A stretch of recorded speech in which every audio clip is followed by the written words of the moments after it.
Now, the ventilator next, or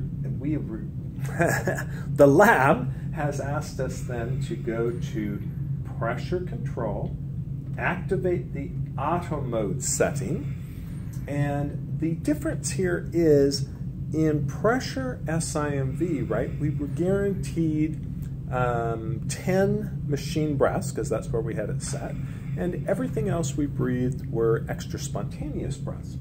When we go to pressure control and put on auto mode, this changes some it's kind of a cool thing.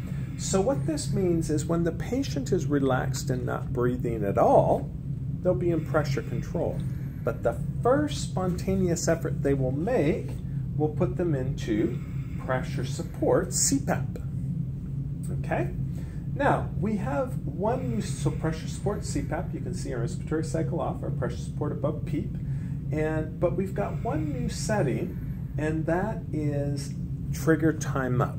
So that comes into play when the patient takes their first spontaneous breath, they go into pressure support, but if they don't breathe for a period of 7 seconds, then they will go back into pressure control. Let's turn our rate back down to 10, hit accept, and now you can see right now we're in pressure control. But notice over here the auto mode is white and there's a light gray pressure support underneath it. Now notice the first spontaneous breath, what happens? We get the auto mode turns green and pressure support becomes black while pressure control turns a light gray. So now as long as the patient spontaneously breathes, they are in pressure support. If they quit, they go back to pressure control. This is an automatic fluctuation. So if you have a patient that's difficult to ventilate in any control mode, allowing them to be in pressure support in a spontaneous mode where they control their rate, how deep they breathe, etc., makes it very easy to synchronize with them. But if they don't breathe, we don't have to wait 20 seconds for us to go into, well, because we're in auto mode, it takes care of our apnea alarm, but we've got it set at 20 seconds, so if they didn't breathe for 20 seconds, it would go into apnea, but we're in auto mode. We only have to wait the 7 seconds that we have set.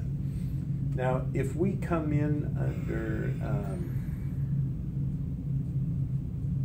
our trigger timeout and change that, we could increase that to as high as 12, and that means we'd wait longer to move back from a spontaneous mode into an assist control mode. But that's up to us. But anywhere from 7 to 12 seconds can occur before we move from one mode to the other. So auto mode is available in any of our 3 control modes. So pressure control, volume control, and PRVC. In any of those modes, we can set auto mode. And then if there's a volume in the title, the spontaneous mode will be volume support. If pressure control, then it will go to pressure support. So notice in volume control, we just set one volume because in when it goes into spontaneous mode, let me show you. Our spontaneous mode is volume support, and the same tidal volume will be the target in spontaneous as well as machine. And if we go to PRVC, it also has pressure regulated volume control. So the same thing, if I hit accept here, notice it's PRVC, but with a volume support option.